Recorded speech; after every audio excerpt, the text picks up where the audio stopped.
Mint is still $15 a month for premium wireless. And if you haven't made the switch yet, here are 15 reasons why you should. 1, it's $15 a month. 2, seriously, it's $15 a month. 3, no big contrast. 4, I use it. 5, my mom uses it. Are you playing me off? That's what's happening, right? Okay, give it a try at mintmobile.com/switch. Upfront payment of $45 for 3-month plan, $15 per month equivalent required. New customer offer first 3 months only. Then full price plan options available. Taxes and fees extra. See mintmobile.com. This episode is brought to you by KPMG. Making an impact is how KPMG helps make the difference. KPMG applies advanced tools and strategic thinking to convert data into actionable knowledge and deliver value by improving performance through transformation, modernizing processes with technology, harnessing the power of data, navigating complex M&A transactions, and enhancing trust among stakeholders. Go to kpmg.us/advisory to learn more. KPMG. Make the difference.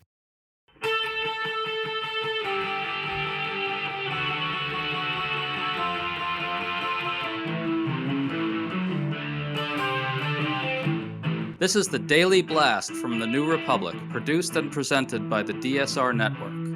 I'm your host, Greg Sargent.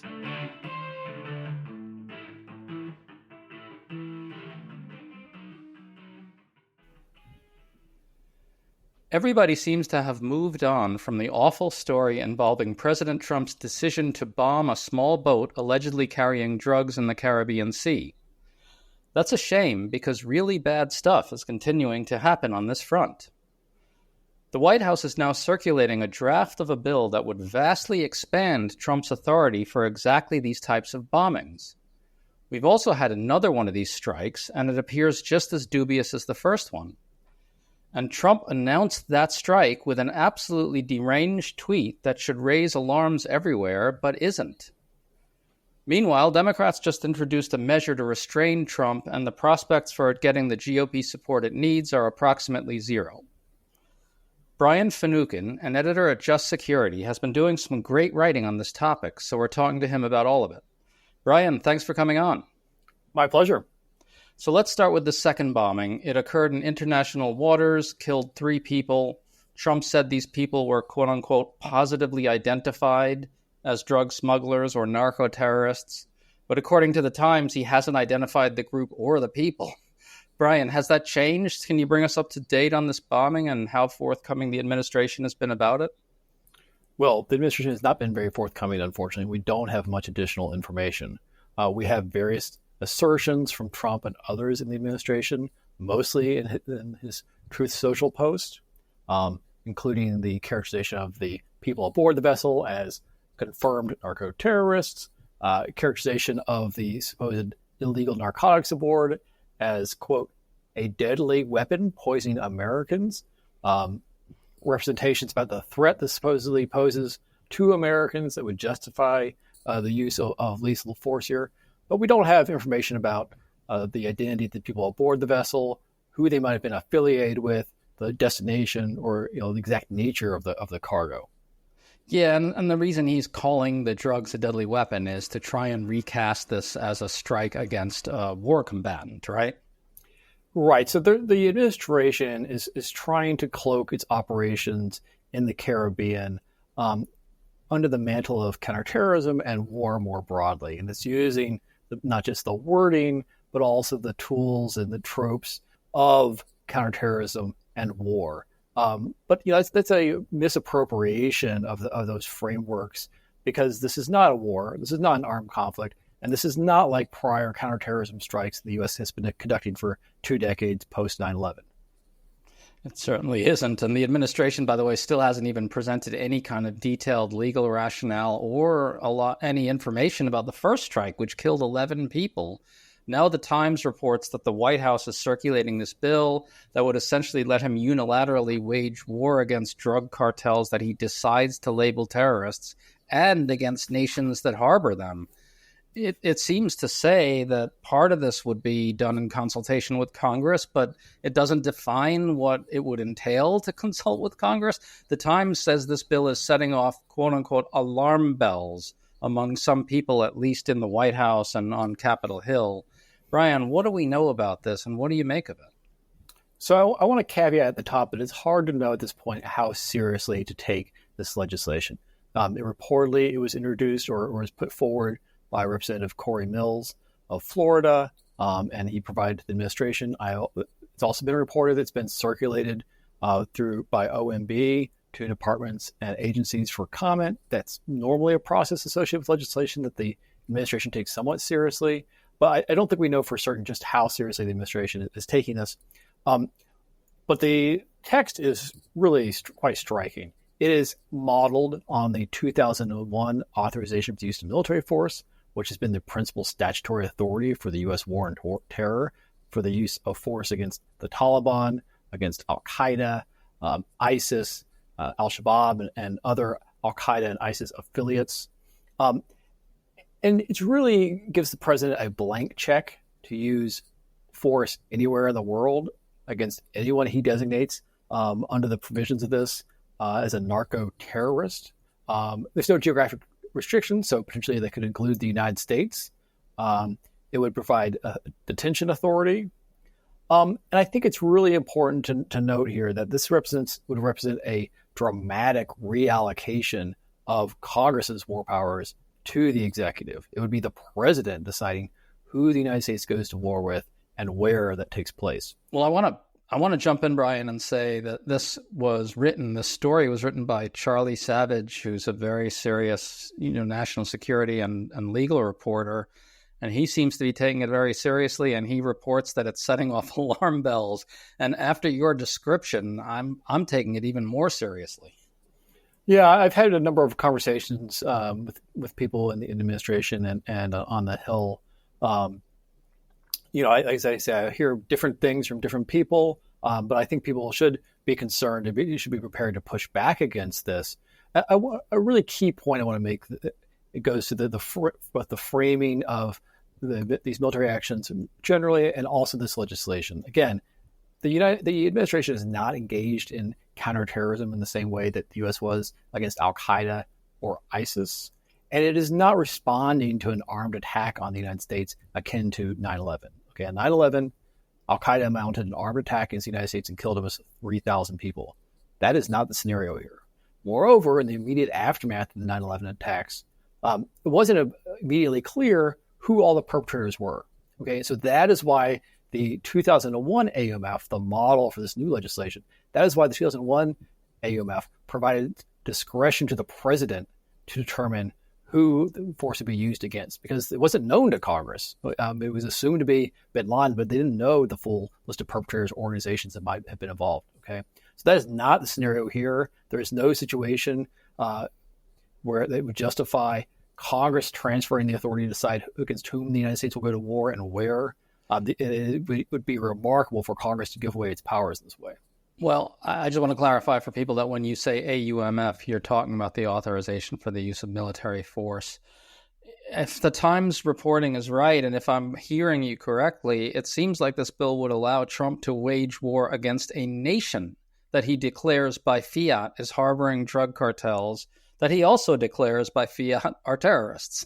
It's just obviously clear that none of the pushback that he got to the first strike has registered at all.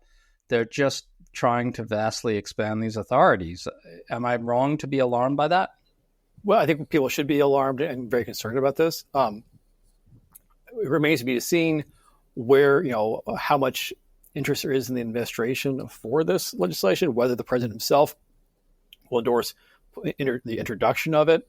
I think the administration has claimed authority to conduct these strikes under the president's unilateral authority under Article 2 of the Constitution as the president is commander-in-chief and chief executive. And if the president is interested in only doing a few more performative strikes in the Caribbean, he may feel that relying solely on Article 2 authority is sufficient. And I would say that for the U.S. president, who has styled himself as the president of peace and boasted about the wars he has ended, it would be a strikingly off message to endorse an authorization for a global war. Well, wait, Brian, how many wars has he ended unilaterally? I think it's either 7 or 8, depending on the moment. I've lost count, but I think that his self-image as a peacemaker, as a deal maker, is important to him, regardless of the facts. So that it would be somewhat surprising to me if he put this forward. And I don't want to in any way cast Donald Trump as a dove. I was a lawyer at the State Department under both Obama and Trump and provided advice on the use of military force to both those administrations. I'm well familiar with Trump's use of force track record. And these strikes in the Caribbean are very much consistent with that. President Trump has a penchant for performative and dramatic military operations, strikes on terrorists in the Middle East and now in the Caribbean. But I don't get the sense that he wants to be owning a major conflict or perceived as initiating some sort of global crusade against narco-terrorists. To stay up to date on all the news that you need to know, there's no better place than right here on the DSR Network. And there's no better way to enjoy the DSR Network than by becoming a member. Members enjoy an ad-free listening experience, access to our Discord community, exclusive content, early episode access, and more. Use code DSR2025 for a 25% off discount on sign up at thedsrnetwork.com/buy. That's code DSR2025 at thedsrnetwork.com/buy. Thank you and enjoy the show.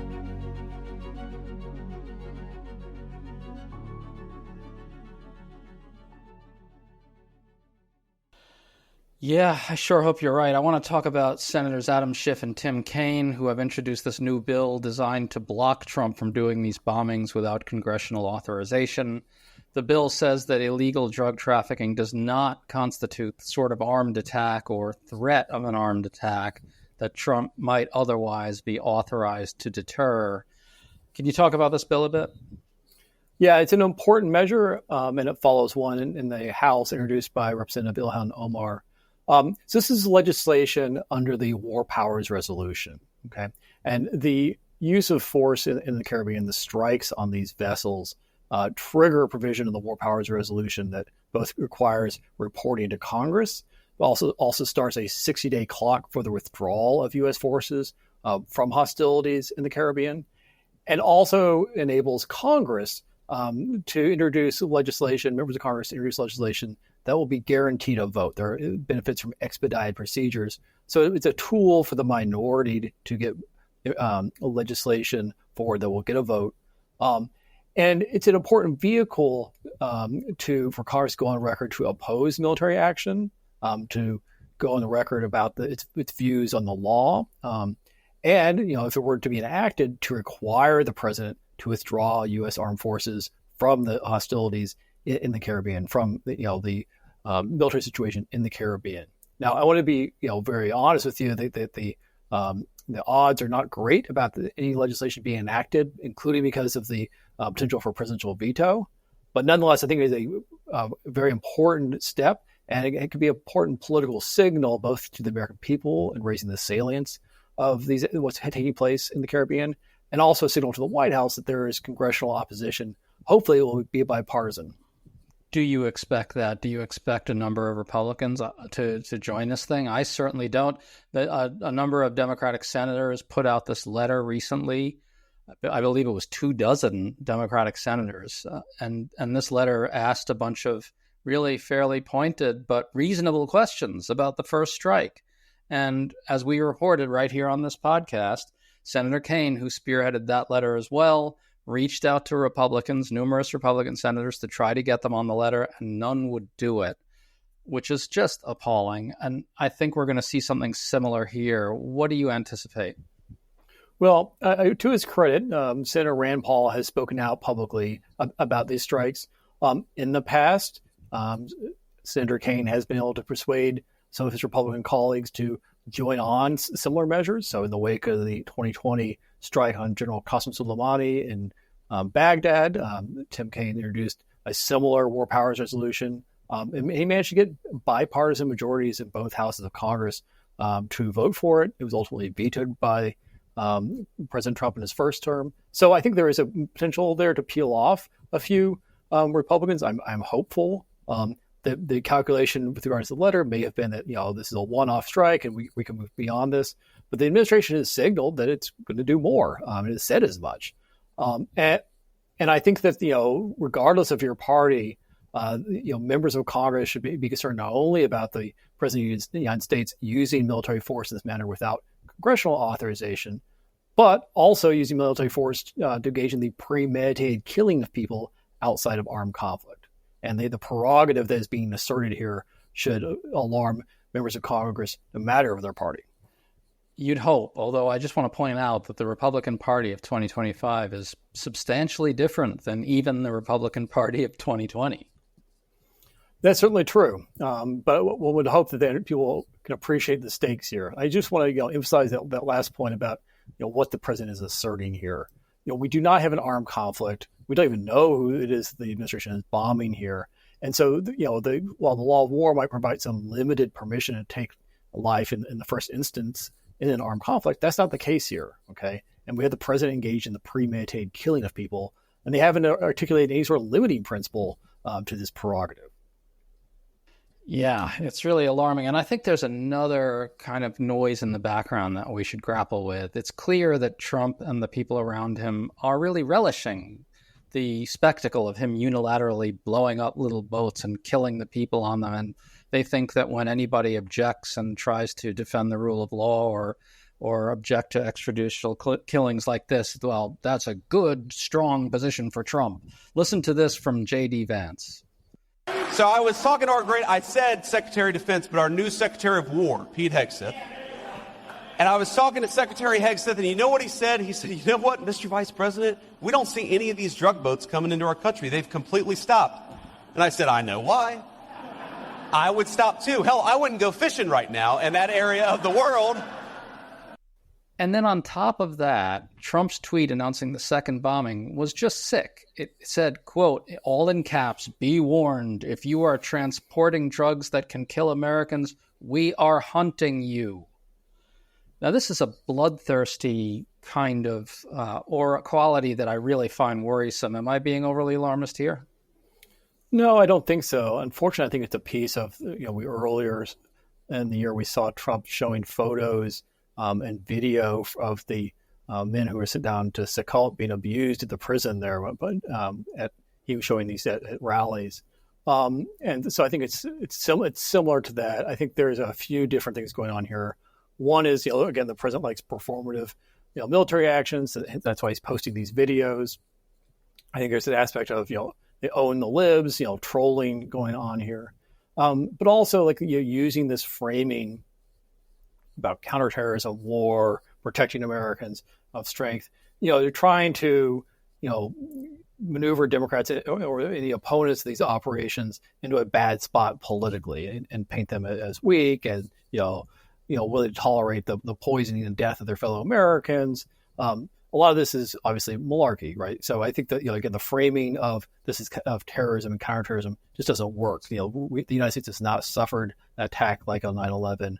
The threat posed to this country by illegal drugs is very different. It doesn't have a military solution. You're not going to bomb your way to victory in the war on drugs. I want to bear down on that point just to close out because it's really critical, and I think it escapes a lot of people. People who didn't politically come of age in the aftermath of 9/11 don't really understand just how bloodthirsty and how Islamophobic the atmosphere in this country was. People really wanted blood. They were baying for blood.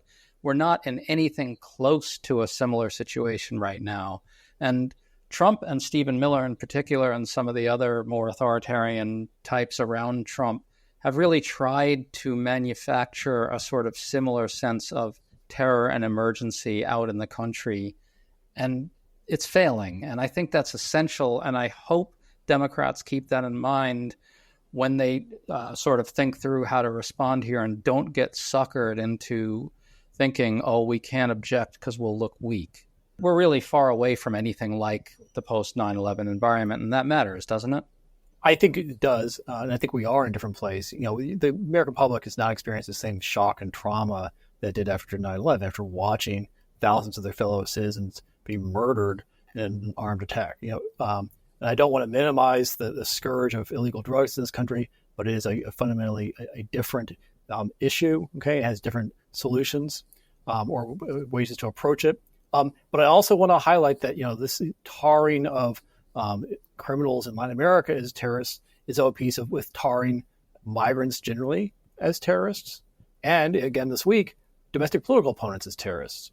And I think that is particularly worrisome with the invocation of this prerogative to kill essentially outside the law, kill people designated terrorists. How broadly is this asserted authority going to be used? Right. Can he label you and me terrorists and drone strike us on American soil is what you're saying? I think the migrants or other Latin American cartels or criminal groups are more likely to be targets first. But they haven't asserted any limiting principle. And if the president can designate you to be a terrorist and simply kill you outside the law on that basis, I think people should be concerned. Okay, just to close this out, are we going to find out more? I fear that we're not. What's going to happen, say, in the next few months? Are we going to see more of these strikes and no information forthcoming from the administration?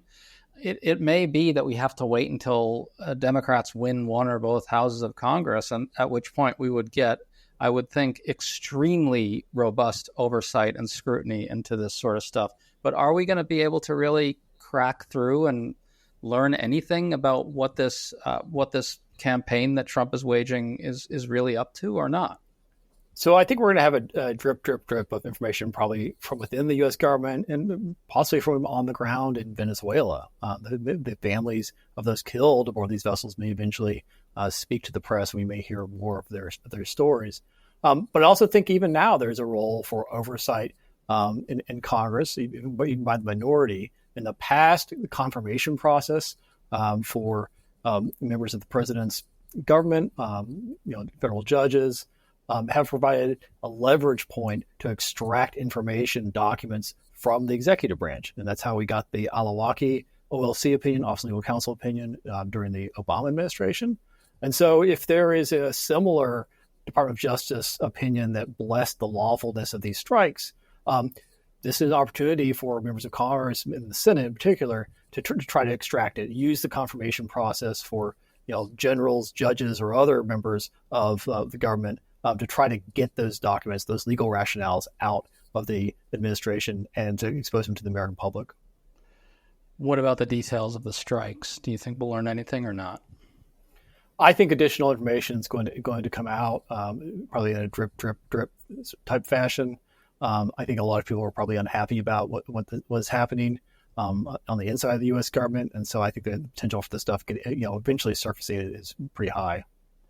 I've said it before on here, and I'll say it again. We need whistleblowers now more than ever. Brian Finucane, thanks so much for coming on, man. We really appreciate it. Very illuminating. My pleasure. Thanks so much.